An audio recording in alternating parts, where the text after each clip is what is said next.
Welcome to today's episode, or first episode of The Fixation, where we do deep dives for the terminally curious. Today's episode is actually quite jam-packed. We're going to be focusing on the first circumnavigation of the globe, started by Ferdinand Magellan and finished by our GOAT. I forgot his fucking name. Johann Sebastian. Johann Sebastian Elcano. So today's episode, we have a jam-packed full of murder, violence, scurvy, and Sodom, as well as nepotism and the hubris of man. Yay! Now you wouldn't think that this circumnavigation had so much in depth of it, and the only reason we really know the true extent of this journey is because of another goat. One guy's journal. Our goat, Pigafetta. Antonio Pigafetta. And Antonio, an Italian chronicler of his day, he boarded the journey and then documented everything. So yeah, we read his journal as well as a historian. We deep dive, guys. We into the deep end with this one. You might even say we fixated. The first circumnavigation of the globe is actually quite a loaded question. You wouldn't think so, but it is. Because the person most cited for it, if you look it up on most sites, you look it up on Google and it will tell you it was Ferdinand Magellan. But he died halfway through. He didn't even finish it. That shit does not count, I'm sorry. So, the man who actually completed the first circumnavigation of the globe is Sebastian Juan Elcano. But there's a lot of deep dive into this. So beforehand, we have to understand why in the world this even happened. Spite. Yes, there was a fight, a battle, nonsense that went on. A whole war. A whole war. And out of this war came the Treaty of Tordesillas. So, forgive our pronunciations, we're not Eurocentric. No, we're from the Rainbow Nation. GOAT of South nation. Africa! And so forgive our pronunciations. So, the Treaty of Tordesillas, that said that the Portuguese had full, I want to say, monopoly over the East Indies and the trading company. So that would be the Spice Islands, otherwise known as the East Indian Islands now, and like Malaysia, that side of the world. And they had all the way from the Cape of Good Hope, what? Name drop. Oh my South Africa mentioned! What is power? Every time something South African happens, we just say South Africa mentioned. South Africa mentioned. And then all the way up to Cape Verde in Portugal. The Spanish, however, had none of these. They got shafted. They got shafted. They were kept out of everything. So now the Spanish, they were not included in the lucrative Spice Islands, as they were called, and the Americas were not the immediate cash grab that they thought it was going to be. The Americas was mostly just like land we can't use. People being like rough that we were trying to steal their land. Who would have thought that like people don't like being colonized and oppressed? Interesting thoughts. Hot take. Yeah, sorry guys. Yeah. Only the hardest takes here. So the Americas were not the instant cash grab that they wanted, but thanks to, I want to say, the beginning of the journey, Magellan. He was a Portuguese soldier. He fought for his country. He was one of the implementations of the aforementioned Treaty of Tordesillas. And you know what? He was in contact with one of his old navigational friends called Serraro. And Serraro was by the South Sea, telling Magellan of a strait that went through the Americas. And at this point, it was mostly just like a hypothetical, hey, maybe, but I'm pretty sure. Pretty sure you can do it. And once you go through the strait, so you travel from Spain, you go through the Americas, and once you go through this strait that exists, you will then go around the world and you will reach the Spice Islands. which has a lot of money in it. Yeah. And they were for sure certain there wasn't another continent in the way. For sure certain. I promise. Promise this We're time. not gonna have another Americas, I swear. Promise. This time it's for sure going to happen. And when I was researching this, did you know that the Spanish nor the Vikings were the first to discover the Americas? Historians believe it was actually the Maori travelers. If you look where they are and where the very, very last southern tip of America is, there is high suspicion that they were the very first people to actually travel to the Americas via boat. Yeah, I wanted to say there's actually like a surprising amount of people in that part of the world. Yes. Like in the Pacific. And you don't really hear about them that much because like, oh yeah, the conquistadors and shit. Yes. Like and exploring. It's all because of written history. That's what history comes down to. It's always written history. What was been written down and signed by the king, basically. It's almost like history is written by the victor. Interesting thoughts. I wonder if anyone else has ever come up with this. So now Magellan did have proof. It wasn't like, like I say, so he had his friend Serraro, and he was in the South Sea, now known as the Pacific Sea. And he says, for sure there's a strait. For sure. For real, on job. On job, you can do this. Then, another part of human history, another part of his human evidence, we shall say, was Enrique of the Moluccas. He's got a whole arc to himself. He's important. Trust. So Enrique was purchased in 1511 by Magellan. Yes, Enrique was a slave. Magellan turned out to not be a great guy. What? And it's so sad because like it sounds like it could have been such a cool like bromance. Yeah, like, it could have been.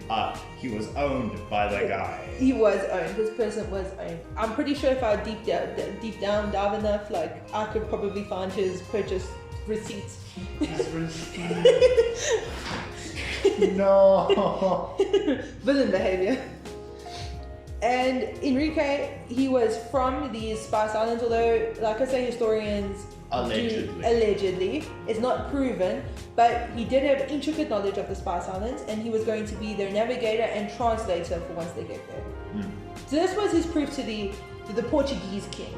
And what did the Portuguese king say to our poor Ferdinand Magellan? Get out! Quote, get out.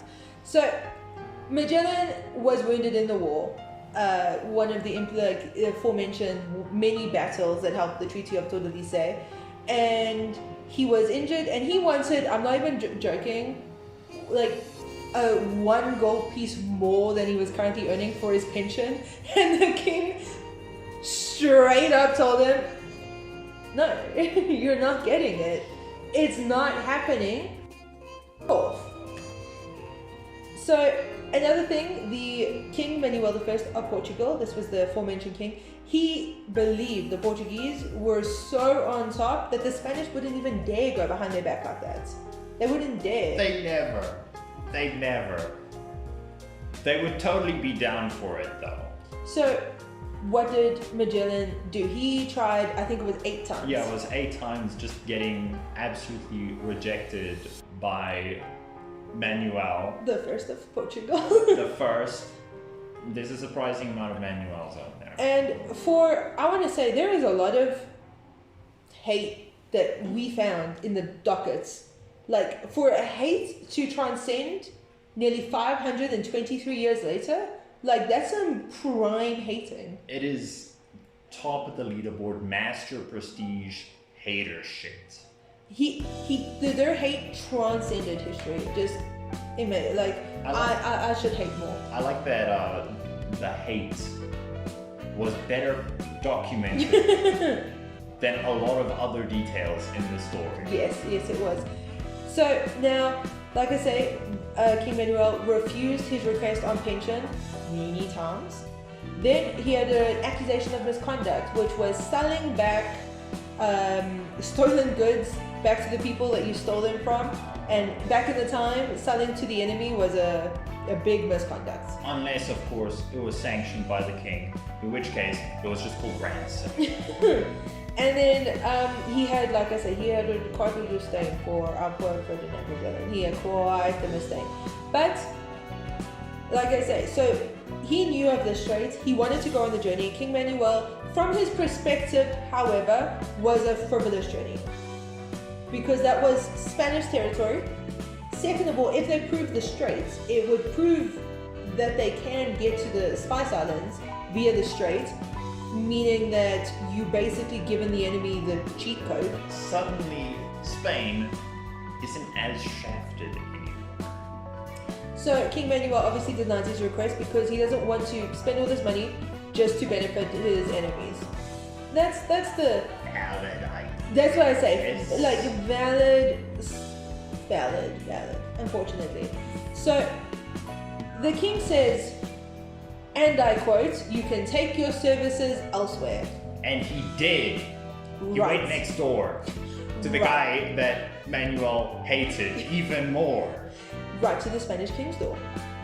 So he goes to the Spanish king, and what does the Spanish king do? Go for it. Go for it. Obviously, we had Serrero, already quite the Spanish nobleman. He marries his daughter to try and get, a bit higher status, a bit of status.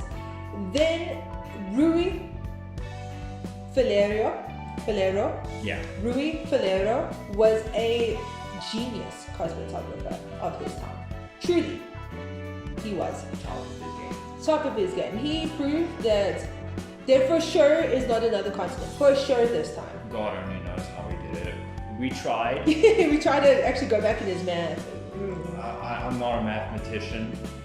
We aren't even historians. No. Alright, just to preface, we are not historians. You can look this shit up yourself. It's true.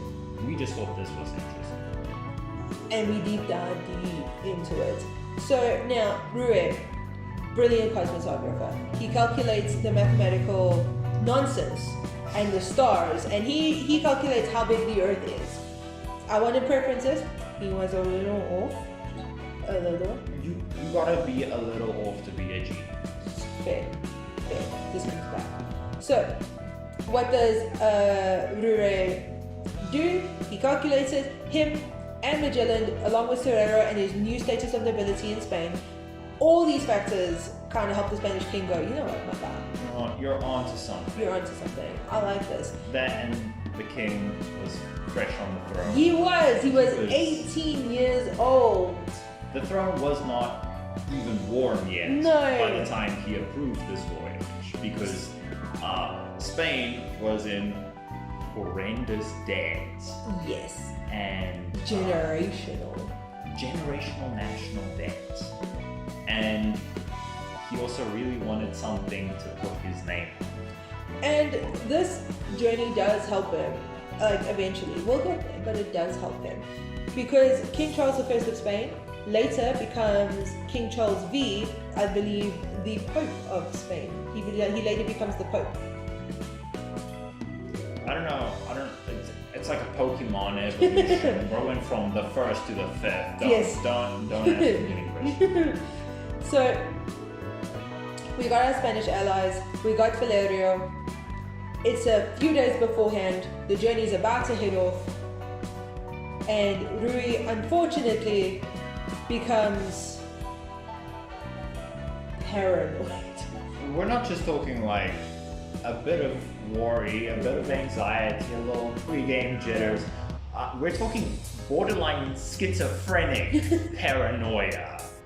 He allegedly goes to a fortune teller a few days prior, and the fortune teller's like, this isn't gonna go well. And to be fair, it didn't, and Rui backs out. Well, I don't think he backed out. I think he was pulled out. He was pulled out because soon after he was put on house arrest by the Spanish government. And sort of damned from memory sort as of well. Damned from history. Once he was put on house arrest, his great findings and the straits and the navigation and his cosmetographer that he was All his works were sealed. He was never allowed to publish, and I could not really find about what happened to him. So he was stifled by history, kicked out of the journey, although he was made co-captain general with Magellan, and part of the royal contract that Magellan signed with the king is a massive cut of the winnings and the route that they take. They get like a monopoly on the route. We believe Valero was stifled from that too. This was at a time where the king was not feeling particularly merciful, No, or so generous. he was definitely cut out of the deal. So when we look at, now we're a few days beforehand, Magellan is getting his captains, he's getting his flags, and he elects a lot of Portuguese captain and family. And this is very important because nepotism has apparently existed for hundreds of years. What? And this nepotism comes back, let me tell you. So now we're looking at something called, I like to call a digestible look at how much this costed. So Magellan's fleet itself, we have 5 ships. The king puts up 23,300 ducats for this journey. In modern day times, that's about 40 to 50 million USD. That is quite a bit. So now we take that money, we put it into modern times, like how much was it worth back then to modern equivalent? We're looking at about 2.5 to 3 billion USD. That is a lot of money. This, in my opinion, would be the first $1 billion gamble. It has to be. To put this into perspective, that would be like the United States picking a guy who bothered them enough to give him money to send a spaceship to Mars. Oh wait. After this, I think the most we've ever spent on a voyage to propel mankind, although the voyage to the Spice Islands via the American Strait was not one of human discovery. It was profit. Straight. We did not care about circumnavigation. It was all about the bag. So the next point in human advancement has to be Apollo 11. It's gotta be. Because that was the next big $1 billion or $1 trillion gamble that we ever did. So, because after this we kind of discovered it. We've done the whole Earth now. Like we got all the islands, we got all the places. It's basically like, yeah, you could discover other channels, but those suck and are usually choked with ice. So we're just gonna go with these instead. If you can't go under it, gotta go through it. So now we have the voyage, and we're gonna have a tally going. We've got 5 ships. What? Whoa. We've got our flagship called the Trinidad. Then we have our San Antonio, the biggest ship, filled with the most cargo and kind of the weaponry. But we've got Concepcion. Yeah! The Santiago and the Victoria. What? The Victoria is the most important one here. This is like the protagonist in our series here. Yeah, it is though. she limped home, y'all. Kicking and screaming. But she made it. So crossing the Atlantic to our first port in America. So Hold on. I first want to say this. When the voyage was underway, King Manuel was not happy. No. He had Ferdinand's house vandalized, Yes. and he sent 2 fleets of carracks after the voyage to go get them. Not to sink them, to go get them. That's a lot of money just to spite someone. As far as we know, they never made any contact with each other, so I'm not sure what happened to these assassins. But They got duped. I Yes, remember they got yeah. duped. They were unsuccessful. Womp womp. Wah, wah. Ankles broken. So first our fleet stops in the Canary Islands, otherwise known as Rio de Janeiro. Yeah, but this was back before it was scurvy and suffering. So we leave, I think it was August 1519, and now we're in September 1519, around about, I believe. So this is, like I said, this is the Canary Islands, otherwise known as Rio de Janeiro, and we have to anchor at San Julian in America. And here in San Julian, shit goes pretty downhill pretty quickly. We land around, unfortunately, in 1520, January to October. They are stranded in something Picapeta called the wintering. This is something I love about Picapeta. He was dramatic. He really did name like all the catastrophic events. He was like the great wintering, the calamity. What do you call it? Also like hubris of something. Man was petty. I'm so glad he was on the voyage. Not only because we wouldn't have this information if he didn't. No. But because he was so committed to the bit. He never missed a day. He didn't.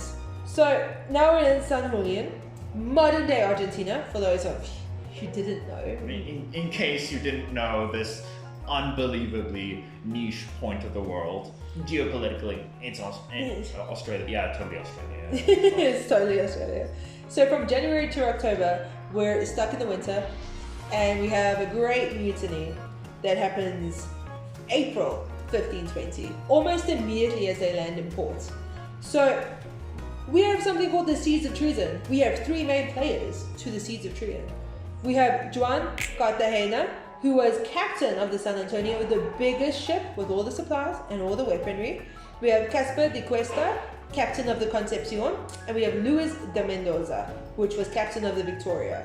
So in the middle of the night, what do? They leave poor Magellan with one ship, the smallest, the flagship Trinidad. They take the Victoria, they take the San Antonio, they take all their ships besides the Trinidad. And Magellan does not appreciate this at all. He does not let it slide. No, he does not. So Magellan decides, I'm going to target the Victoria because that's Magellan. So it is also the weakest link, which was Mendoza. So he and a few shipmates, in the middle of the night, swim ashore to the Victoria, climb aboard, take back command, and behead Mendoza. Now he's got two ships back. Then once Magellan obviously kills Mendoza in battle and beheads him, he quickly gets the San Antonio, the biggest ship. The two loyal ships obviously block the way, so that would be the Victoria and then the Trinidad. They block the way for the San Antonio. They climb aboard and they take back the biggest ship. After that, the rest of the mutineers give up because they know this is not going to go their way. I like that he also beheaded the guy. Yeah. I'm gonna stab you. No, beheadments. The whole thing's coming off. So Captain Mendoza, as we know, he was killed in the counter coup against getting his own ships back. And then Captain Quesada was summarily executed, beheaded on the beach in front of everyone to show his straight. To send a message. Yes. So then, after this, Magellan had a trial. Now, he needed to get rid of two great political leaders, like we said, Quesada and Julian Cartagena. So Julian Cartagena was an important man in Spain, so we can't just behead him in an act of mutiny, as it wasn't even that big of a crime. So with Quesada, he finds an even more horrific crime than mutiny. Sodomy. There was an existing case of sodomy on his ship, and during the time of Catholicism, this was seen as heinous. It was truly a heinous act, and he had the right to now behead Captain Quesada. Wasn't he strangled? Was he? I remember strangulation. I don't know if could that was have the been. other guy. I do know he died brutally, so he suffered a brutal death. For the record, mutiny, I'm not gonna appreciate that. No, how dare you. Consensual gay sex, I'm killing your ass. Wait, Milan. How dare you do that and not include me? I'm the captain. I'm the captain general. I demand You to. don't cut me in my own fleet. So, like I say, the truly heinous crime of sodomy. Truly. Absolutely horrendous. I can't believe this was allowed. Wowie. And I mean, it even says here, quote unquote from Pigafetta, nefarious sin of sodomy. Nefarious. So, now, this is during the 16th century. Just a preface. Just to preference this. It was a capital offense. Right up there with like betraying your king and country. Yes. So now Magellan, he did need to kind of overstep his authority in these mutineers. He did. This is at the beginning of the journey. We haven't even like left the Americas. We've just landed at Port Julian. Okay, we're suffering the great like 6-month wintering, and Captain Magellan says, you know what? I need to teach these motherfuckers a lesson. So he taught them something. he taught them something. A fear. One was beheaded almost instantly. Another was brutally executed. I don't know what that means.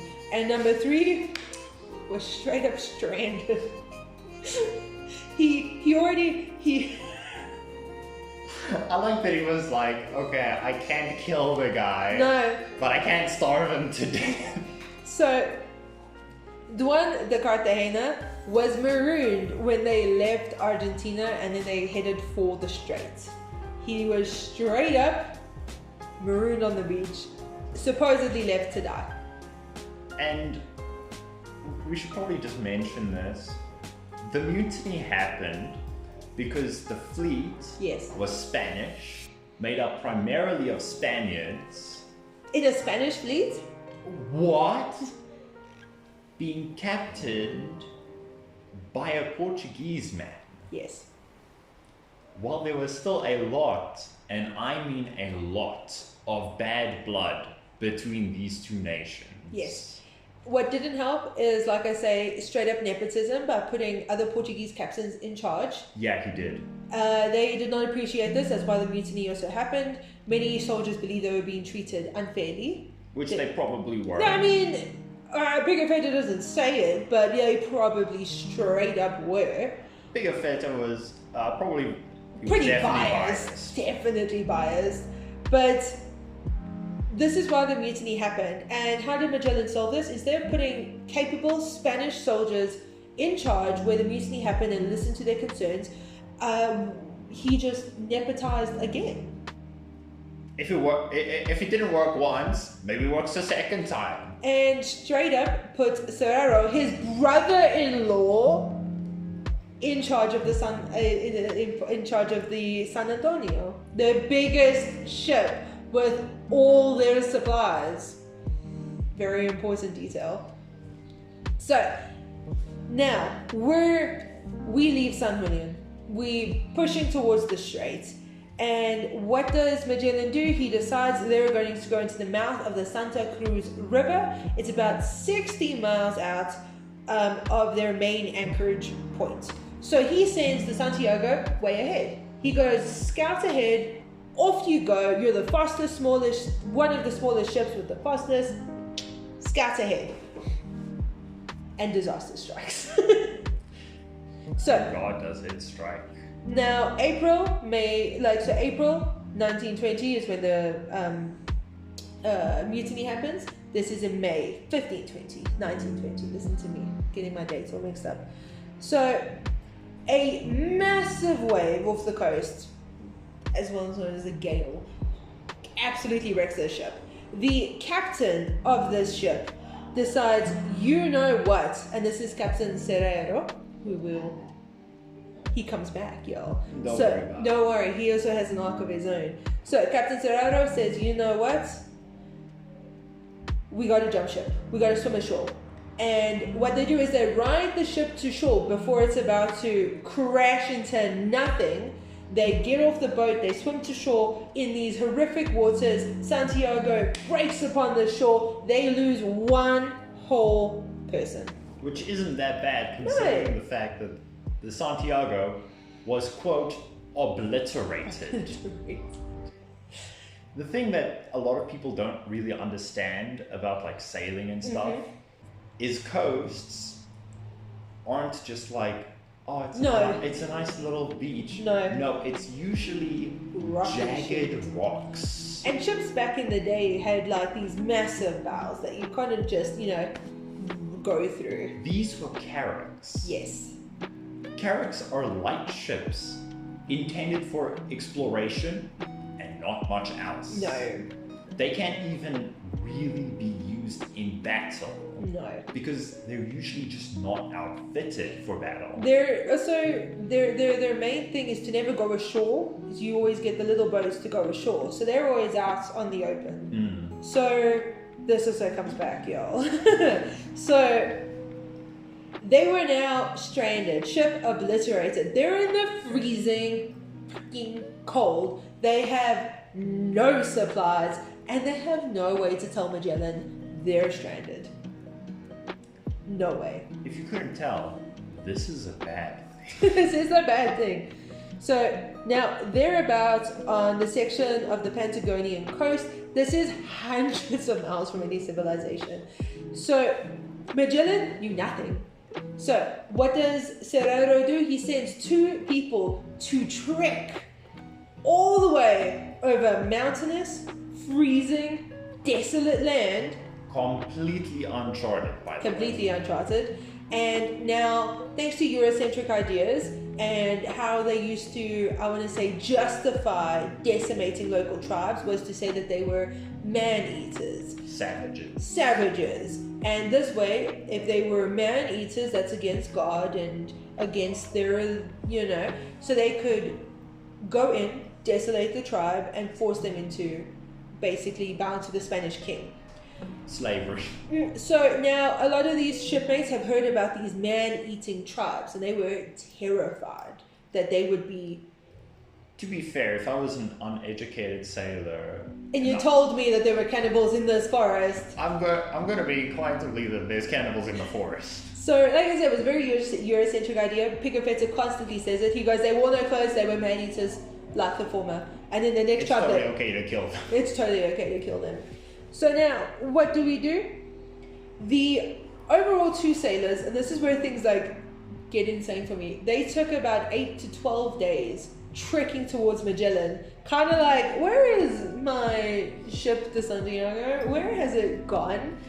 They get there. Now, Magellan's response, he could have marooned the men, he could have left them, he's got a more important journey to do. They don't have the space on the other ships. But no, Magellan decides he's going to give a search party of 24 men, trek their asses back to the stranded, get all the supplies from the Santiago, and get all the wounded and all the sick, because now they're not eating, men right back over that mountainous range. So that's what they do. They trek all the way there, back to where the Santiago crew was abandoned. They get all their supplies. They trek back through storms, through mudslides. The conditions were not favorable, and this journey there and back took 2 whole months. It took 12 days to get there, but 2 months for the search party, and then I think it was because of all the supplies, the extra wood. Yeah. Because they also, I mean, I know it was obliterated, but there was other stuff to fix the other ships just in case. And they probably food, water, whatnot. So I don't think that. And it even says that these men returning back to Magellan were utterly spent but alive. Dead in every way except for the literal Physically. way. So now, obviously, the long-term command. So basically, Magellan had now his remaining crew to Cerro, and this meant that the San Antonio had to get even more men, and the pressure of the importance of the San Antonio increased. Because now we've lost one ship, we have more men that we need on the other ships. Your supplies and your ship, the biggest one, is now super important. Oh boy, I hope Hope nothing nothing bad happens. So now, this is in October 1520. We finally believe we find the strait. We think we have the strait. So now, it took 38, and there's a direct quote from Picapessa, harrowing days. Harrowing, nogal. To navigate the strait. 38 harrowing days. So now the strait, which Magellan then cited it was called the Estrecho de Todos los Santos, meaning the All Saints Channel. Why isn't it called that today? Oh, because people wanted to celebrate Magellan and they named it the Magellan Straits. Yay! He wasn't a completely self-righteous bastard. When we saw it was called the Straits of Magellan, we were like, oh my god. Get out of the Guess sky. And then, but no, he named it the All Saints Channel, and it was later named to honor his name, the Magellan Strait. So now they go through these 38 harrowing days, and they reach the end of the strait, or they're about to reach the end of the strait. Magellan sees the South Sea in his rear view mirror, in the forward mirror. He's trudging forward, and they can't find the San Antonio. It is gone. Magellan waits, I believe, a number of weeks actually to see where the San Antonio went. Do you know where the San Antonio went? Any minute now, guys. It's not funny anymore. They went back to Spain. There was a second mutiny upon the San Antonio where they decided, no, we're gonna dip. Magellan is a dictator who refuses to see my prowess as a Spanish captain. He's abusing us, mistreating us. He's gonna die. We're gonna go back to Spain, and we're gonna sneaky tell the Spanish king, Charles, that, oh, Magellan died. He didn't make it. All souls lost. We're the only ones left. But do not fret, King Charles. We know the route. We know we've navigated We've this. seen the strait ourselves. And we know. Because they also abandoned right at the end. They made sure that they knew where to go before they were like, alright, dip. For the record, King Charles was not too happy with this because they stole the ship. Yeah. Was someone snitched? I know that it was like a mutiny and all that, but I still have like this picture in my head of a sailor just like pestering the captain going, are we there yet? Are we there yet? If you say that one more time, I'm gonna turn this ship around. I would have been that dick that was like, you told us. It would take 2 months to cross the South Sea. But it's been 3, and there's nothing in sight. I would have been that person that he is at his desk. And I'm like, how big could it possibly be? We've obviously taken a wrong turn. The sea cannot be this big. And he'd just be like, oh my God. You know, that would be me. I'd be out there in the stars every day, being like, I ain't never seen that one before. We're slightly off. We're off course by an inch, but it counts. You know, that would be nice.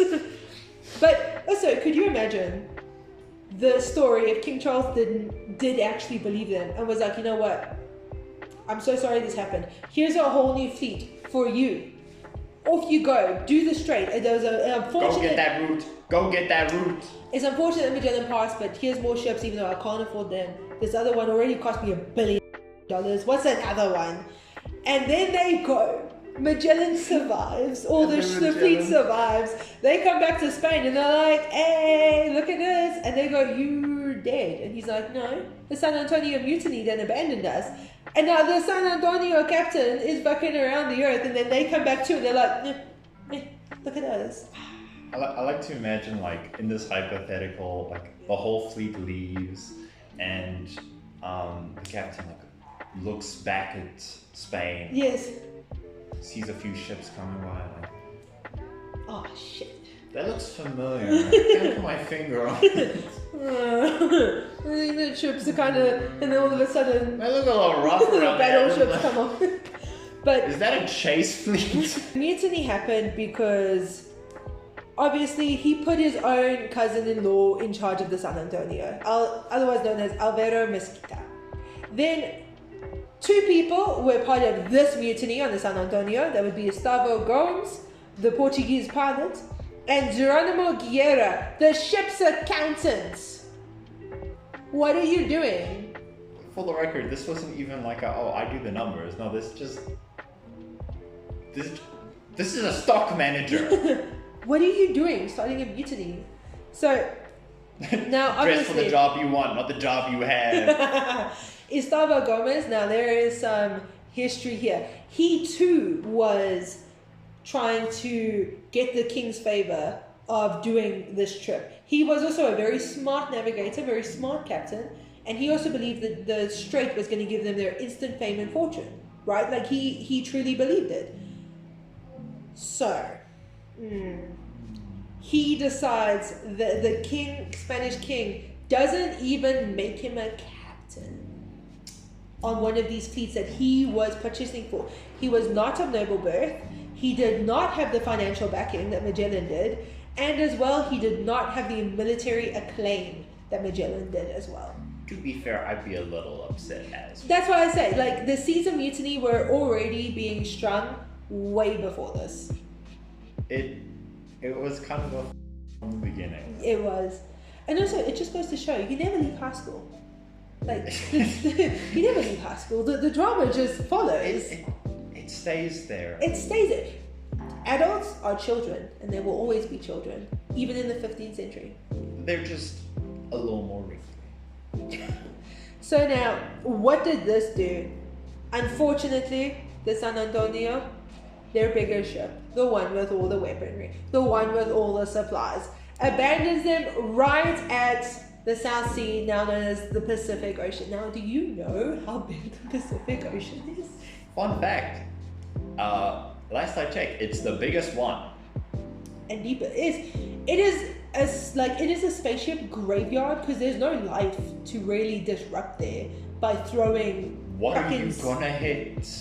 What are you gonna hit? The most desolate point on Earth, known as Point Nemo, is in the middle of the Pacific Ocean. You're closer to sometimes astronauts than people. So this is nothing. There's nothing. I actually think in a small way they were praying for a continent. They were like, please be a continent. Like, I know we promised there wasn't one, but please be a continent. And this was 99 days Yeah. of water. Full stop. And then a little more water. And harrowing, like, storms. This is the Pacific. So, like I said, so they did not kill our Captain Mesquita, which I think was their undoing. Because it even says here, the ever loyal Captain Mesquita obviously took back his ship near Spain, abandoned the mutiny, and then got them all arrested. What?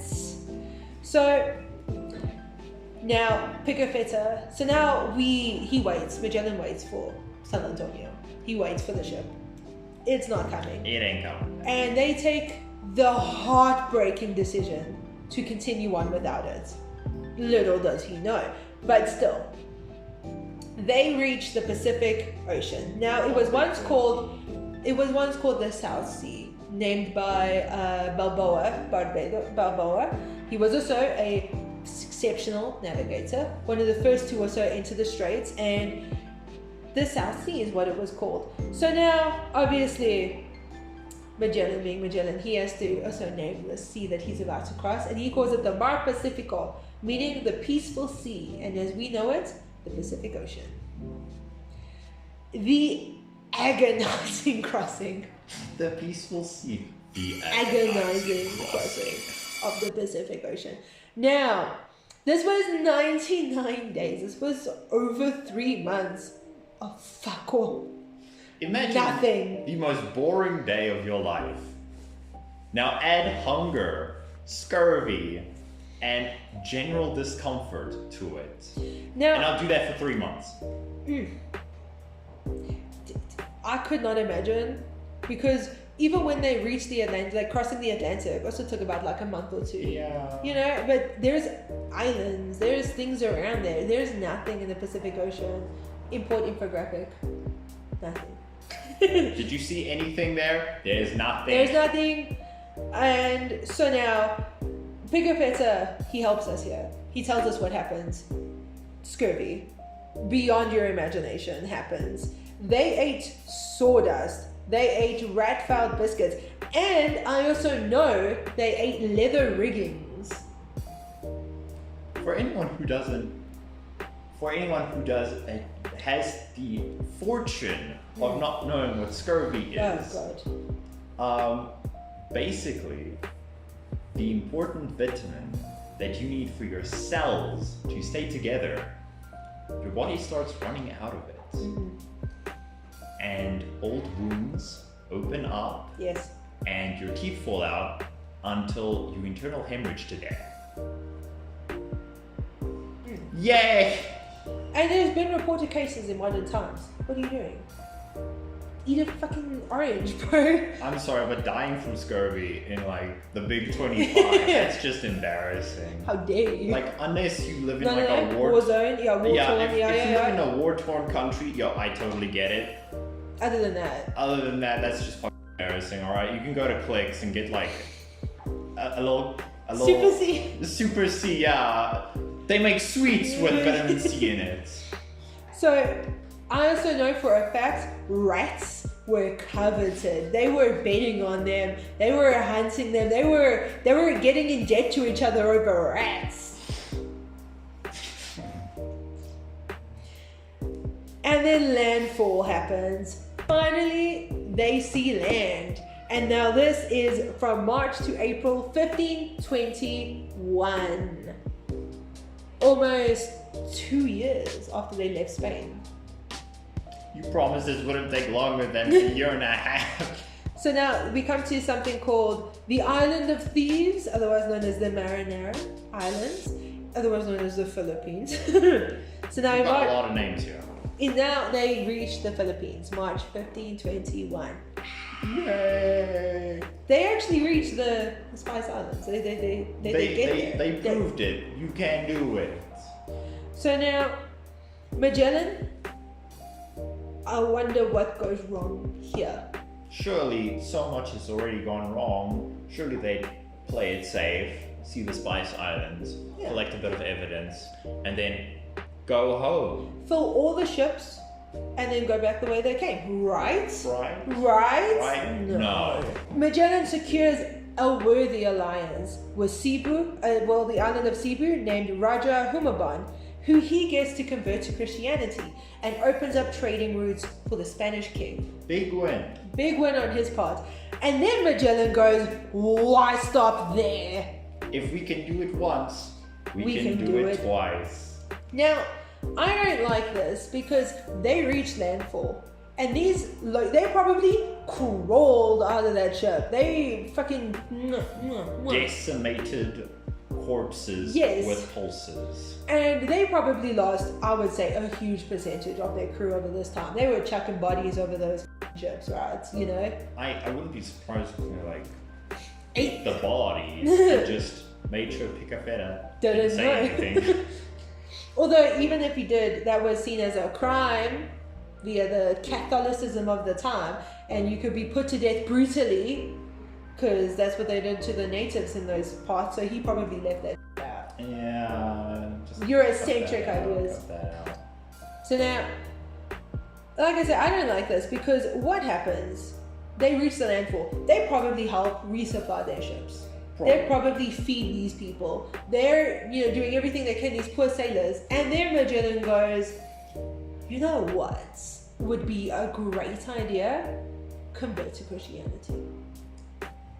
A group of people already have their own religion. So now we have Raja Humabon, which we've got an established alliance with. He gets a letter of signature of the king. Apparently back in the time. Big deal. The letter of marque. Yes. So now He underestimates the political minefield that is happening along the Spice Islands, specifically in the Philippines at the moment. And he now demands one of the biggest leaders, Datu Lapu-Lapu, your ass is committing to Christianity. You're going to become an ally of the king, and these lands belong to Spain. And what did Datu Lapu-Lapu say? He's trying to force this to happen. It does not happen. So now there's a few things that goes wrong. Number one, he does not. A military mind who has in-depth knowledge of the Spice Islands, Magellan, along with Enrique, decide to attack at low tide, where their ships cannot enter and provide artillery support. Number one, tactical error. Number two, they did not know how many natives were upon here. He took about 60 men to like hundreds. The line does not concern themselves with strategic advantages. No. So now, that would have been, so now all his ships stuck out into the ocean because they can't come during low tide. Like I said, was going to come back. And native tactical supremacy, they knew the land, and they also knew the Spanish's weaknesses, which was their unarmored legs. So when they were running on shore, they were like, Just stab them. It'll be fun. It's like our brave Zulu tribes here, seeing idiots in red coats down the way, being like, do they think they're hiding? I couldn't see that shit. Should I camouflage myself? Oh wait, I am into the bush.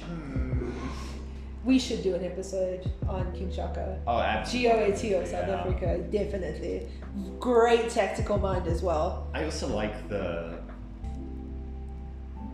difference in warfare, because in this instance it's colonial warfare, which is light armor to protect you from bullets. And back in this day, gunpowder and firearms were not that common and very expensive to make. Yeah, so it was light cuirasses. Yes. And now they're up against people who've been doing tribal warfare for years. And Eurocentric ideas will call it guerrilla warfare because they use the environment to their advantage. Oh no, they used a completely valid strategic advantage. How unfair. So now his naval firepower was rendered useless. They themselves did not have a lot of firepower. They had their cutlasses and their swords, and they were up against pure native supremacy. One of my favorite artworks, truly one of my favorite artworks of Magellan getting folded. And I like also how the artist included the unarmored legs, because it seems like a major flaw. So now, this was pure human hubris. He did not have to do this, by the way. He could have. This was optional. This was a side quest. Optional side quest. DLC content. He goes there. He converts one Roger Humaban. You could have stopped. You got one signature. You're good. He did this, and he was like, you know what? I'm adding missionary to my CV. And I understand he's halfway there, he's nearly there, may as well secure this for the king. But to my opinion, you've lost so much already. Take the L, bro. You proved it, go home. This is for me. Home. I'm taking this home. Is that the right, am I doing it wrong? I don't know. Anyway, I'm taking it home. Yeah. Good measure. Pick it out, guys. I'll take it home. It's fine. We do doubles. What? Yeah. But so now Datu Lapu-Lapu, great tactical mind as well. He got these Spaniards running home, tail between their legs. Also really fun to say. Datu Lapu-Lapu. I like Amazing, that. man. That's what I say. GOAT. Alright, so there's very few in this journey, but he's one of them. He's up there. He refused to pay tribute. He says, nah, this island will remain an independent territory from your Spanish sovereignty. It's literally just Ferdinand failing speech checks. Yes. As I say, it's truly this comes down to the hubris of man. He thought he conquered the Pacific Ocean. He conquered the Strait through America. He's here. What could possibly go wrong? I feel like he felt invincible in that moment. And then he was very violently reminded that he wasn't. Yes. He was killed with poisoned spears, and then he was left on the beach to die. Or they killed him and then left on the beach to rot away. No big ceremony, no execution. And they were not coming back for that fucking body. They were not. I don't care enough. So now, in my opinion, many historians say that this was an unavoidable battle. It was not hubris of man. He had to do this for the crown. He could not, without conscience, leave the island. Consider the following. Stay on the ship. Don't. Go home. Don't. Fill up your ship with your clothes and your spices and go back the way you came. You did not. You can do this another time. You can come back. We're doing too much here. We lost the plot. So now I believe this was nepotism, was a major plot point in this whole story. Forcing religion. The hubris of man. Imperialism. And imperialism. Just general imperialism. Now, we're left without a captain. Captain General is dead, along with many men, and you've made an enemy of Datu Lapu-Lapu. And made the whole conquering part a lot harder because now people are already pissed off with you. So what do? We elect we elect the goat. There's some history there, but let me tell you about the goat. Now this is succession to Juan Sebastian Elcano. Alright? The goat, and we will tell you why. So Sebastian Elcano, he was an experienced mariner. Alright? The oceans were his friend, an absolute goat in navigation. There was no one better to give this to. No, he was a merchant captain. He'd been all around, specifically Mediterranean and Atlantic. He knew his way around these nifty little islands. But he was not put on this journey because of his amazing prowess in navigation. No. A poor flaw in our poor Sebastian Elcano made it transgressed through history. He was broke. Straight up. Mother was broke. In fact, it's the second most known thing about him. He was broke. No, man. If you look it up, he's like, if you look it up, they're like, Jean Sebastian Elcano, great guy, broke. Broke gamer alert. Broke gamer alert. So now he went into debt, and I have to tell you this: it was the Spanish crown. They did him dirty. Okay, the Spanish crown does a lot of people dirty. A lot of people. But so specifically Elcano. So now he was a merchant vessel. So what does he do? He wants to go to foreign merchants, otherwise known as the Genoese bankers, big people back in the day as well. So now, when the crown did not pay him for his services on time, he fell into debt. He had to sell his ship that he took the loan out back to the foreign bankers, which was illegal. How much debt do you gotta be in to sell a ship that ain't even yours? So now, he sells it back to the foreign bankers, where he got his money from. During the royal prohibition, now remember the Treaty of Tordesillas, you can't sell things back to your enemies, foreign, blah, blah, blah, blah. So now, this ship he got was a Castilian ship. And now this law strictly prohibited the sale of a ship, specifically a military asset, the Castilian ship, meaning he was a fugitive of his own country that his king made him be due to non-payment. There was no way to win. There was no way to win. So he tried to go to the king to seek a royal pardon. He was denied, but then enforced on the Magellan Voyage. Which, to be fair, a lot of the crew of the voyage were broke. Yes. In debt. In debt. They were basically forced to do this. This was a suicide mission. It was. They did not know if the Strait existed. They did not know if there was another continent in the way. They did not know the tribes. They did not know anything. So they had to force people to go on this ship. The Magellan was probably the only one. What are we, some sort of suicide squad? Roll title card. Roll title. Like Invincible. Every time you say the name of Why is it called Invincible? I mean, I can fucking see him. So Johann Sebastian Elcano was actually, listen, he had his acclaim in the Spanish fleets. He did. He wasn't of a nobleman. So now he was signed onto the fleet master, onto the Concepcion. Our favorite ship, the Concepcion. So now, after this appointment, he was quickly promoted from the Concepcion to the San Antonio as ship master. Then came the mutiny, where he was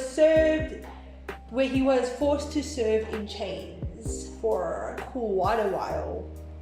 He was a slave. Yeah, for quite a while. Then, after, I would say, a long journey, he was then promoted onto the Victoria. His status was low, probably a seaman of some kind, or seaman. But his skill remained essential. So this is Johann Sebastian, kind of a little about him and why they probably did elect him eventually before everything went wrong. Part 2. Magellan is dead. We need someone in charge. Before his death, he elected 2 people to take his place. This would be Duarte Barbosa, which would be his brother-in-law. Nepotism again. And then Duran Serrano. Now, we heard about him earlier. But anyway, there is rising tensions after what the Spanish did and lost terribly. So, Raja Humabon, yes, the same one from earlier, decides, oh my god, you poor Spanish. Shame. Come, let's consolidate at a dinner. Don't worry, we'll take it back. So now the 2 new co-captain generals and a few higher ups in the fleet decide to go to this inauguration dinner. And they get absolutely massacred. It is even called the Cebu Massacre. You know it's bad when they use the word massacre. So now, obviously, as new captain commander, the reason why Humabon Raja decided these aren't great people was horrific treatment of locals, their absolute unwillingness to kind of bend towards local rituals and tribes, and just general animosity that was building between the new alliance of Cebu and then the Spanish. Many historians, and even Picafetta himself, believe someone played a major role in this massacre and trap. Who could have possibly been? Enrique! Yeah! So Enrico, Magellan's slave, purchased in 1511. Very important, they constantly mention when he was purchased. He was a slave. Now, to another person. His loyalty ended abruptly after Magellan's death. I wonder why. So now, upon Magellan's death, Enrique, it said in his will, was meant to be freed and then given many a bounty. So he was supposed to be given gifts and a fortune, and there was even some talk of land being part of the freedom. Now, our amazing Serrano, who helped the crew of the Santiago and got them to Magellan and then eventually continued the fleet, said no freedom. You're my property now, and heavily mistreated Enrique. This pissed him off. Yeah. Believe it or not. What? So now, after Duarte and Joan refused to honor the will, Barbosa in particular treated him quite brutally, even Picafettus also. Together, Enrico went to Raja Humabon. On May 1st, 1521, the farewell feast, otherwise known as the Cebu Massacre, occurred, therefore decimating all forms of command on this fleet. Enrique got his revenge. Supposedly. Allegedly. So what happened? He disappeared. We believe the leading theory, basically what we want to happen. He lived a fantastic life. He went back to his homeland in the Moluccas. He died of old age. He died of fat old age. and happy. After orchestrating this massacre, being freed of his captors, he lived a wondrous life. That's the headcanon, and I really hope that's what actually happened. So a lot of people do say that if this did happen, he would have actually started at his home, went around the globe. It probably took 20 years, and then went back home. So he kind of also completed the first world circumnavigation in a little way. Yeah. Because he started there, kind of went around the Cape of Good Hope, went to Portugal, then went to Spain, then we went around the Pacific, and then we went back to the Moluccas, where he was supposedly from. Technically, yeah, he's the first then. Yeah. He didn't sail himself though. This was one of the major reasons of why who completed the first world circumnavigation is because who completed it. So he just did it the long way. So now 2 people are gone, and majority of the fleet's leaders are gone as well. Not RIP, y'all deserve that. So now it was a race to finish their the islands. So we do know what happened to Serrano though. Serrano was dragged to the shore where he desperately pleaded for men on the ships to ransom him. The new fleet commissioner, fearing an even larger attack, left him behind. Valid play, because they hit him with the rat bastard attack once. Yeah. I'm inclined to believe they would have hit him with the rat bastard attack twice. I do believe so. So now, the reality, they had to burn one of their ships. They did not have enough men. They could not captain it with not enough captains on board, or people in leadership, or even worthy people to command an entire ship. They had to burn their most unseaworthy vessel, the Concepcion. They scuttled it. In fact, the only official picture of the Concepcion is it burning? Is it burned? How is fucked up? That's fucked up. Now we have 115 remaining men. They go to the Trinidad and the Victoria, 2 remaining vessels out of the 5 vessel fleet. Now, following the CB massacre, the expedition was temporarily arranged because they fled, boy. They just went on ahead. Now they get to the Spice Islands. There were 2 elected or remaining commander in fleets. That would be João Lopes de Carvalho, a Portuguese pilot, appointed Captain General of the Victoria, and then we had Gomes de Espinosa, and he was appointed of the Trinidad. But João Lopes de Carvalho, once reaching the Spice Island in the Moluccas, was deemed unworthy as a captain, and he was taken off of command. A vote happened, and guess who became captain of the Victoria? The goat himself. Juan Sebastian Elcano. Now, Juan Sebastian Elcano, they reached Tidor in the Moluccas November 8, 1521. We have such a small stretch, y'all. We have such a small stretch. We're almost there. Now, as an incompetent leader, there was a vote. Juan Sebastian Elcano elected captain of the Victoria, and lead navigator Gomes de Espinosa was of the flagship, the Trinidad. Now, dividing up the fleet. So, we got the cloves, we got the spices, we got everything. We paid for it. Both ships filled to the brim. I can finally leave. We can leave those Moluccan Islands. We can go.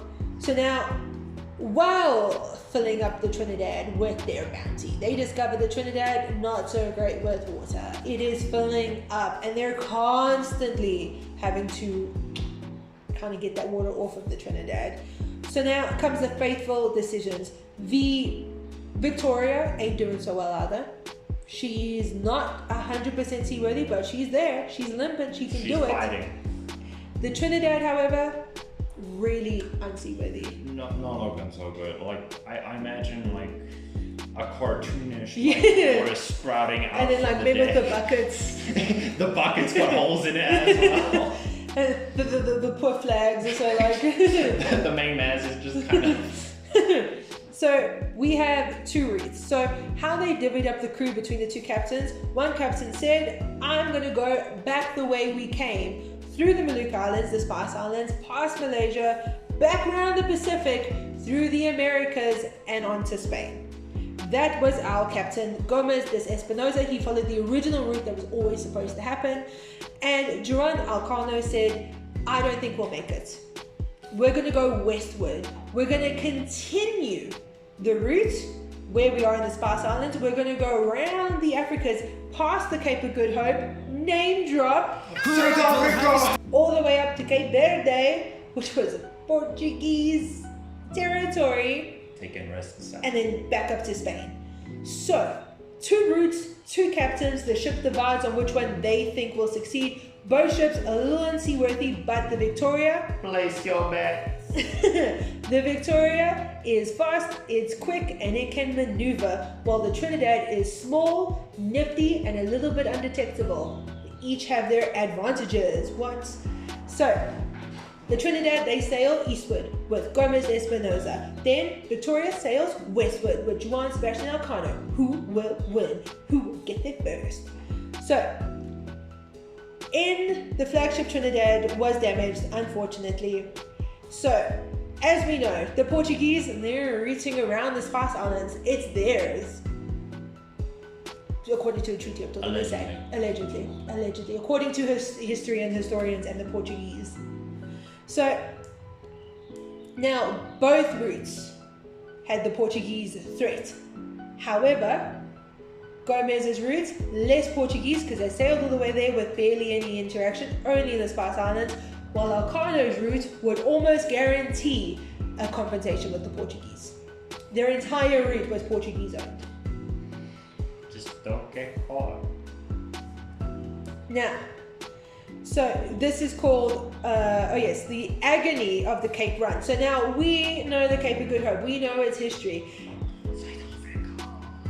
There is no way for these ships to land in the Cape of Good Hope, or rarely anywhere on southern Africa. Especially at this point. So a couple centuries, in the 16th century, we get Dutch navigator. I don't remember. You do. It's part of our history. Shit. Jan van Riebeck. I don't think it was him. Yeah. I think he settled here. He did. But there was a guy before There was. Okay. Anyway. 16th century, the Dutch guy. Dutch landed Cape of Good Hope. Jan van No, Riebeck. he didn't land. He slammed into the coast. But he made it. He made it. Anyway, the southern African coast. This is the important part. You can't land your ship anywhere along the southern African coast. You can't land anywhere. Your ships will get absolutely wrecked. Now, if you do go to KZN, you can go on little treasure hunts where you can find old pottery and stuff on the islands to this day from shipwrecks who tried and failed to conquer Mother Africa. It happened. For the record, the cape there is called the Cape of Storms. It is called the Cape of Storms. That was its name. And I mean, even today, people die all the time in those waters. They're nuts. I'm not going to a place called the Cape of Storms. So now, because of this, we call it the treacherous Indian crossing. We need to go from the Spice Islands, we go down to the Cape of Good Hope, and up to Spain. So now, the Southern Ocean seemed like a relentless journey to the Cape of Good Hope. The Victoria was failing, food was failing, the starvation rampant. Not much scurvy, more starvation this time. Yay, I guess. And the condition of the ship, like I said, not so great. So now, by steering towards Cape Verde, this was an act of desperation. This is the most Portuguese ports of Portuguese ports that ever Portuguesed. And what did our great Juan Sebastian Elcano do? He stopped near the shoreline. He sent a team over, their sickest and weakest men, to kind of prove his lie. And he said, oh no, we are a merchant vessel that drifted from the Americas and we're in grave need of help. And obviously, Cape Verde, you didn't knowingly come into the territory, you need help, your ship is failing, of course, yeah, come in. Yeah, totally. Then the men make a grave mistake. They trade with the spices they're not allowed to trade with. You know the route that's cut off from them? They trade with those cloves and those spices at Port Cape Verde, and they were like... I like to imagine it was like a Dexter moment. Yeah. Where it was like, oh yeah, of course, come in. These are clothes. Where'd you get them? Where'd you get them? My cousin's mom gifted me. We got them from the Americas. There's totally clothes in the Americas. Clothes don't grow in the Americas. Shit! So basically, they alert Elcano, the Discovery, they're caught out. They can barely repair the ship. They do have a little bit of food now, so starvation's not so rampant. But they alert Sebastian Elcano, basically like, this ain't gonna work. yeah, we caught. So Sebastian Elcano, he makes the grave decision called the final sacrifice of the journey. It really was the final sacrifice. And he leaves them behind. All 18 sick and starving men, he leaves them behind. He just goes... Man, they were probably better off. They probably were. But they're in a Portuguese port. They won't be quartered or killed. They'll probably be held for ransom, which is exactly what happened. So it wasn't even that bad. No. So now, the Portuguese soldiers obviously capture the shore party. The Victoria goes, I'm dipping, off I go. Now, it was 13 sick and dying men were stranded ashore. And the Victoria sails through all the way back to Spain. She makes it with 18, Picafetta's word, skeletal survivors. And the poor Victoria limps back into shore. For reference, this is the picture. Doesn't that... It just screams like, yeah, 23 alive, 0 souls on board. 18 alive. Oh, yeah. No, yeah, that's going to come back. So, unfortunately, during the discovery, we soon learned the Trinidad did not make it home. They were captured by a Portuguese vessel who discovered the cloves and spices on board, and they were immediately captured, and the Trinidad was lost to sea. Final ship count, the Victoria is the only one who made it home out of the 5 fleets that left from Spain. Do the math real quick. Yes. What's our fatality rate? What's our mortality rate? Yeah, just put it on screen. So now we go back into Spain, and what Picafetta discovers is they have a missing day. A man who chronically, like the chronicler who chronicled the entire journey, like point for point. He was missing a day. That means they went back around the earth and therefore did in fact complete the first circumnavigation of the globe. And this is one of the first reasons why we needed an international dateline. Picafetta proved it with his insane journal, because every single day was accounted for, but they still came back a day early, insisting they should have arrived on the Thursday when in fact it was Wednesday. So that was actually a pretty nifty discovery there. Nifty little discovery, I would say. Then obviously the half-dead, ragged survivors. Half-dead. Mostly dead. Skeletal, like I say, Picafetta's word, skeletal survivors basically crawled off that ship. They're like, oh, we made it. I don't even think they had the strength to get off the ship. So now I've got a little final tally for us on this journey. There's more to come, but our final tally, we were at sea. Oh, yeah. Totally. 3 years and 1 month, the longest continuous journey undertaken at that time. Then we have how many kilometers? 60,000 total kilometers. Estimated by our Victoria, the GOAT. The longest crossing without landfall, 99 days in the Pacific Ocean. That's 99 days too long, if you ask me. And then I have ships, 5 starting, 1 returning, crew 270 to 300. How many returned? 18. They lost 90% of the crew, y'all. Captains, we had 5 with 0 returning to Spain. That's a terrible mortality rate. And Captain Generals, 1, 0 returning. Total survivors, 31. We'll tell you why that is now. Mutinies, 2. Navigators killed, 1. Chiefs kidnapped or ransomed, 3. So what they did in order to navigate their way is they would kidnap the chiefs, hold them for ransom, and then afterwards make an amazing, unironic, basically them bowing the knee to the King of Spain. I wonder why those natives hated them so much. I wonder why. And it was actually a well-known tactic in the day. You find a hostile tribe that doesn't really want to trade with you, or bow the king, or bow the knee to Spain, or open relations of trade. You kidnap the chief, you hold them for ransom, then you gift the tribe an unamountable amount of gifts and be like, look at the treasures of Spain, and then force them to sign over a trading route. Then confirmed cannibalism reports, repeated cannibalist reports from Pigafetta on these islands of man-eaters. I feel like if you say it too much, people are going to stop believing. Yes. 5 port stops. We have Rio de Janeiro, San Julian, Guam, Cebu, and the disastrous stop at Cape Verde. Sodomy cases, 1. Confirmed. Mm-hmm.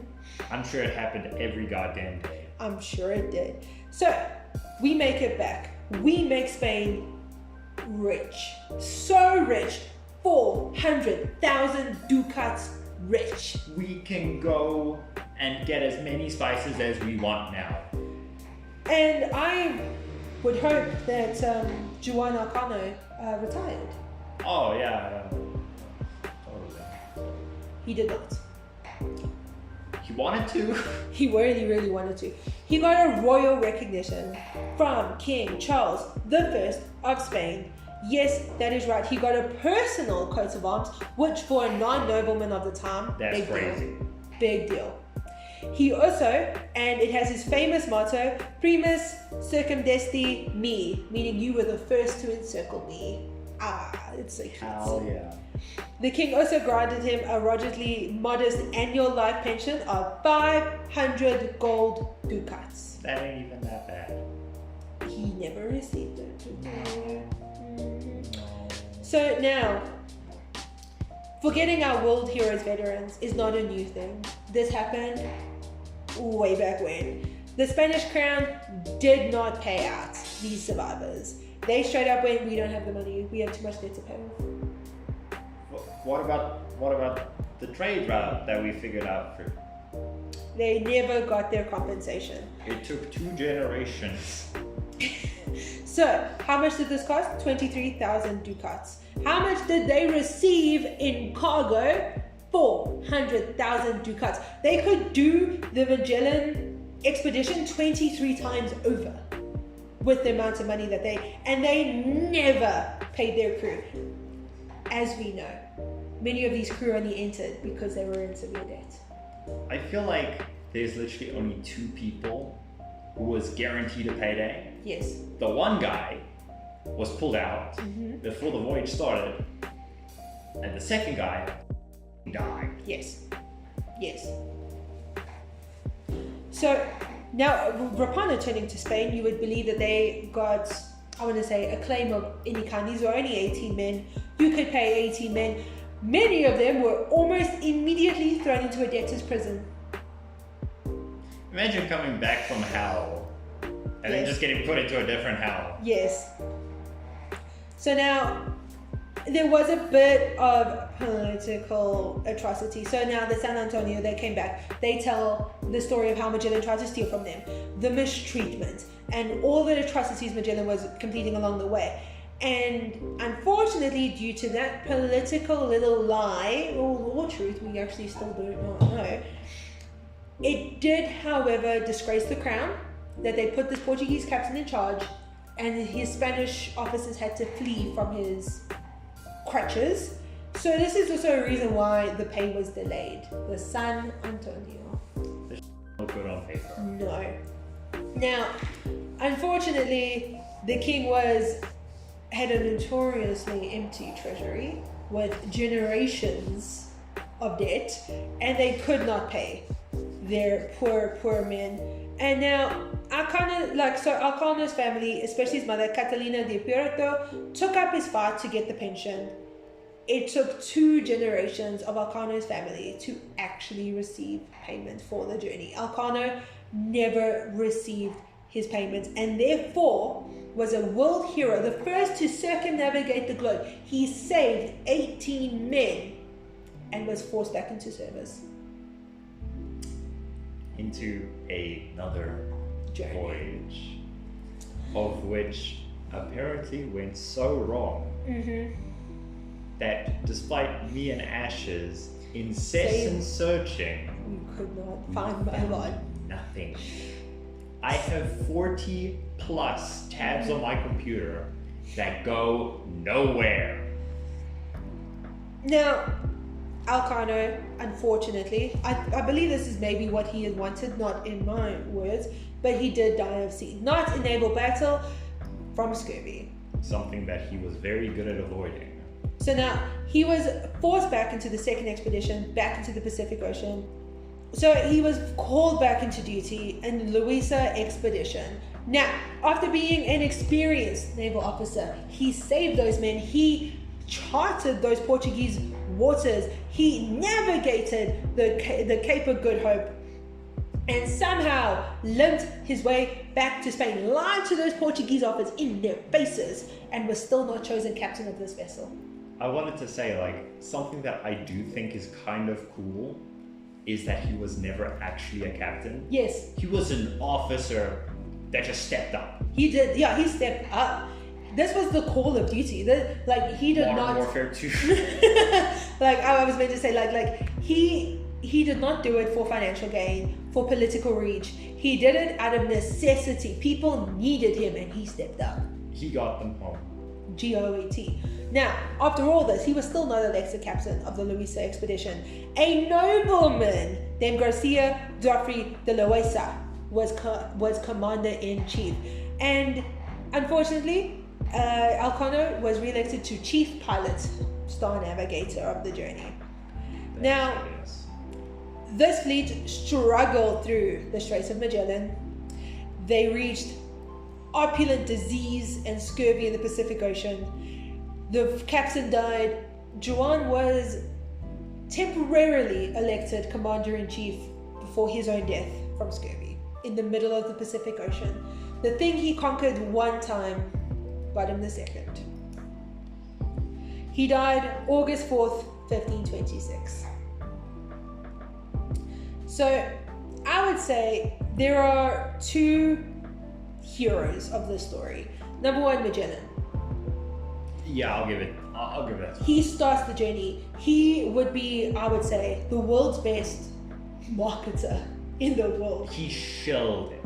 He shilled it hard. That was like the silver tongue marketer of his day. He was like, give me your money, I'll do this for you. You know, he was going to kings. He was getting backings. He was getting financial backings.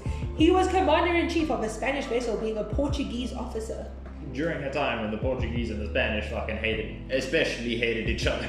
But this is why Magellan, and also the Crown wanted Magellan, the nobleman, the military acclaim, the man who started the journey, to have the recognition. Juan Sebastian Elcano, having no noble birth, he was a merchant with obviously great seaworthiness, was never really, yes, he got his coat of arms, he's got his pension, he got his things, but the Crown still tried to push the Magellan story. He was the one who did the circumnavigation. The Magellan agenda. The Magellan agenda. 15th century gossip, you know? And unfortunately, Juan Sebastian Elcano was stifled by the Crown.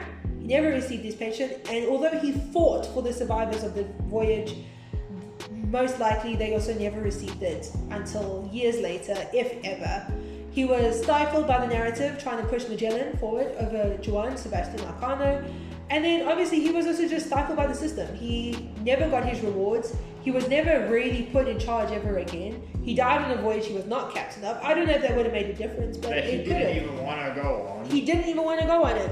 And I will say there are known 18 survivors of the Nao Victoria that reached Spain. This would be Juan Sebastian Elcano, our captain general, Francisco Albo, the pilot, Miguel de Rojas, pilot, Juan de Arguerio, boatswain, Antonio Pigafetta, supernumerancy, otherwise known as the chronicler, Martin de Dudacibus, sailor, Hernando de Busmante, sailor, Hans of Achin, gunner, Juan de Arecha, seaman, Vasco Gomez Gallegos, seaman, Juan Rodriguez, seaman, Gabriel Dugalgue, seaman, Nicolas Algrego, seaman, Miguel Sanchez, seaman, Antonio Hernandez Golmanero, seaman, Pedro de la Saga, page, Simon de Alcázaba, and Juan de Santiago, and they were both pages on the ship. I don't know what that means.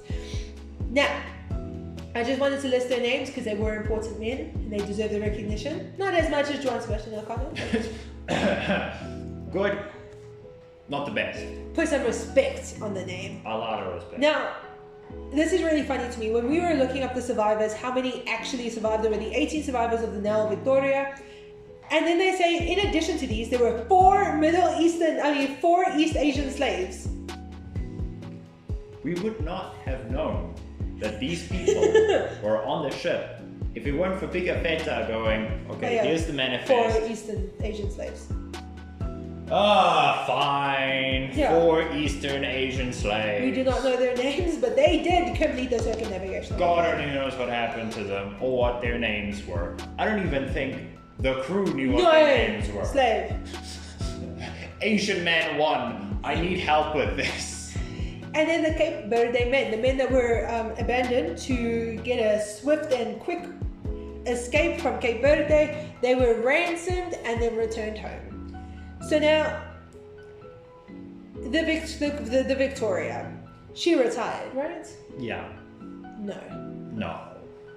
She was briefly put on as a monument for the acclaim that she was. The King of Spain, Charles, he wanted everyone to know what was done, and she was put in retirement. This quickly stopped when they realized that they actually couldn't afford really more ships, and the Victoria was just sitting there, and she was a very expensive, good ship. She was repaired and she was returned to service. Unfortunately, in 1570, she sailed her final mission, where she was coming back from Santo Domingo in the Caribbean, carrying gold and other goods. And while crossing the Atlantic, the Nao Victoria sank after being caught in a fierce storm. Kind of a sad ending. I was going to say, I think maybe the Victoria wanted to end at sea, but not like that. Not like that. And unfortunately, even in the Atlantic, not even the Pacific, She conquered the Pacific. And sunk in the Atlantic. There is a monument that has been a replica of the Nao Victoria, but as far as we know, the Nao Victoria is rotting away at the bottom of the Atlantic Ocean. And it's another part of the ecosystem. Another part of the ecosystem. So there were many key players and GOATs to this journey. We did not know this journey was the absolute insane journey that it was, but it truly, I think, a massive step for humankind. It was, even if that step needed everyone taking the step to break their whole leg, apparently. Yeah, so this journey was started by Ferdinand Magellan and then completed by Juan Sebastian Elcano. As far as who completed the first circumnavigation of the globe, although Sebastian John Elcano did not sail as a captain at the beginning of the journey, he was a marshal of the ship, briefly served in chains, and then was elected captain of the final voyage. So I guess the answer to who completed the first circumnavigation of the globe would be it was started by Ferdinand Magellan and finished by Juan Sebastian Elcano. Then, the 18 other guys. And the 18 other men, like I say, sailed the actual, Yeah. as a captain, would be the 2 goats. But otherwise, yes, the other, 18 survivors plus 4 Eastern slaves. 4 Eastern Asian slaves. I mean, they didn't circumnavigate because they didn't come from Spain. Yeah. But still, they were around for the ride. I don't think they wanted to be on the ride, but they were on the ride. No, they were there. And was, I would say, a great triumph for man. All aspects of this journey. The crown, like I say, received 400,000 ducats in assets. Enough to do the Magellan fleet 23 times over. They got billions in modern day equivalent in profits, and they couldn't even pay the veterans who completed their journey for them. If you ever wonder, the government would never do that. Yo, yes. Yes, they would. So Magellan was stifled by dying. I would say Magellan was stifled by, let's go back, Rue Valerio, the man who helped Magellan convince the king to give him this fleet, was stifled by his own genius and the crown suppressing his work to never get the acclaim of this star cosmographer that he was. Magellan was stifled by, I would say, hubris. His own hubris. And we have the many captains who were unfortunately overlooked by Magellan himself and the crown, and Portuguese captains with less acclaim were chosen over them. Then we have Enrique of the Moluccas, supposedly, was stifled by pure human racism and error. And then we get Juan Sebastian Elcano, who was once again stifled by the crown of being in debt, stifled by his journey afterwards that was supposed to make him rich by being in debt, stifled by history that tried to forget him because he was not a nobleman. He was stifled by being forced back into the ocean even though he got a pension and a coat of arms. So what you're saying is, he was stifled by the crown, he was stifled by the crown, he was stifled by the crown, and he was stifled by the crown. And then stifled by history. For good measure. For good measure. And then we have the 18 men who also were stifled by the crown, many of which were thrown in a debtor's prison after circumnavigating the globe, surviving starvation, surviving this whole fucking journey, only to be stifled once again. I think the only man truly was Antonio Picafetta. I think he was the only one who got out of this clean. He was the only one laughing by the end of this. He is the reason. Yeah, he was the reason that they could actually start translating the island's languages. That he could, because he wrote down word for word. He went back to help with, navigating the trade routes. I think truly he was the only one not stifled by anything. I think he actually lived a pretty decent life. I hope he did. I hope he did, even with his Eurocentric ideas. Something about the voyage that came after. Yes. A lot of the surviving crew members of the first voyage, because they were in such debt, they were put on the second voyage. Yes, they were. So imagine surviving 3 years and a month of pure misery. 3 years of fighting for your pension. Promising that you would not die in the Pacific. Getting out of the Pacific. Getting back home. And then dying in the Pacific. Truly, the only people who won in this case was, I would say, the Crown of Spain. They got their profits, they were able to pay off some debts, and they were able to open an established trade route through what Magellan and Sebastian Elcano had conquered. Truly. Every single person was treated terribly in this, and it was a massive increase for mankind. We completed the circumnavigation of the globe. We proved once and for all it was round, although people knew it at the time. Anyway, it was round. How big it was, how long it was. There was no continents in the Pacific. We did it. Full round. Yay. It only cost a lot of lives. Only cost a lot of lives, a lot of money, and never paying the veterans who got you that acclaim. Wow. Truly. So, I hope you enjoyed the fixation, deep dives for the terminally curious. Today's episode was obviously the first circumnavigation of the globe, who started it, who completed it, the political errors of the time, and human hubris always, as well as nepotism and one case of sodomy. One case of sodomy. Thank you for watching. We hope you enjoy, and we hope that you will come with us on our next deep dive for the terminally curious, where we hyper focus on one very obscure and optional part of history that we don't need to do at all, but the brain tells us that we have to. It's gonna be cool. Trust me. See you next time. Bye bye.